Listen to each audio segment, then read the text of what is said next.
হোজাই দীঘলবালিত এইবাৰ বনৰীয়া হাতীৰ তাণ্ডৱ। নিশা প্ৰায় 15টাকৈ বাসগৃহ ভাঙে বনৰীয়া হাতীয়ে। এই অঞ্চলটোতে গাঁৱৰ মানুহে হোজাই আৰক্ষীক সংঘাত হোৱাৰ পাছতেই বনৰীয়া হাতীয়ে কৰে উপদ্ৰৱ। গাঁৱত মানুহ নথকা সুযোগত হাতীয়ে ভাঙে বহুকেইটা বাসগৃহ। পুনৰবাৰ জনাইছো, হোজাই দীঘলবালিত এইবাৰ বনৰীয়া হাতীৰ তাণ্ডৱ। নিশা প্ৰায় 15টাকৈ বাসগৃহ ভাঙে বনৰীয়া হাতীয়ে। এই অঞ্চলটোতে গাঁৱৰ মানুহে হোজাই আৰক্ষীক সংঘাত হোৱাৰ পাছতেই বনৰীয়া হাতীয়ে কৰে উপদ্ৰৱ। গাঁৱত মানুহ নথকাৰ সুযোগতে হাতীয়ে ভাঙে বহুকেইটা বাসগৃহ। আমাৰ গাঁও দীঘলবালি হয়।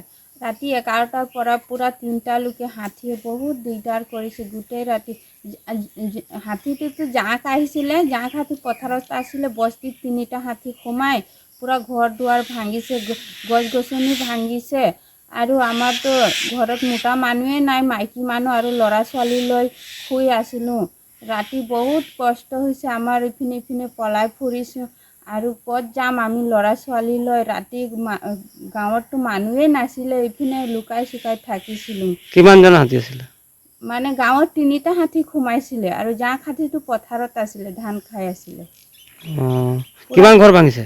10-15টা মান হ'ব ঘৰ ভাঙিছে গাঁৱত। আপোনাৰ নামটো? মোৰ নাম পাৰ্বতী গাঁৱত। অঁ, হাতী আহিছিলে, ঘৰ ভাঙি দিলে।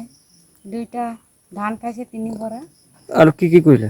আৰু একো কৰা নাই, অলপ চাউল আছিলে খাইছে। আপোনাৰ ঘৰ ভাঙিলে? বন্ধুবৰ্গৰ লোক আহিছিলে নাই? আহিছিলে, ৰাতিপুৱা অহা নাই, এতিয়া আহিছিলে। ফৰেষ্ট অঁ, আহিছে, ফটো মাৰিছে আৰু গৈছে, আৰু একো কোৱা নাই।